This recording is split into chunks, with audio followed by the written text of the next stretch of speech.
সানন্দ union একটা মিছিল করার জন্য কতজনকে তেল মালিশ করেছি, কতজনকে আহ্বান করেছি, কতজনকে বারবার বলছি ভাই একটা মিছিল করি, জীবনে যা হওয়ার হবে। কখনো কখনো একটা মিছিলে অংশগ্রহণ করার জন্য সাড়া দেয় নাই। আর আজকে আমরা যখন রাজপথে আসি, আন্দোলন সংগ্রাম করি, বৈষম্য ছাত্র আন্দোলনের সকল নেতৃবৃন্দের সাথে আমরা একত্রিত হয়ে দেশকে যখন কিছু শীতলে আনলাম, এখন মিছিল শুধু করার জন্য নয়, মিছিলের সামনে থাকার জন্য, মিছিলের সামনে নাচানোর জন্য, মিছিলের সামনের কাতারে সাইরে ফেসবুকে দেখানোর জন্য, জনগণকে দেখানোর জন্য কতজন এখন সামনে উঠে টকাটকি করে।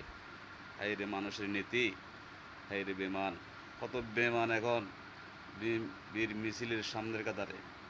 এখন ফিসের কাতারে থাকার জন্য একটা লোক পাই নাই।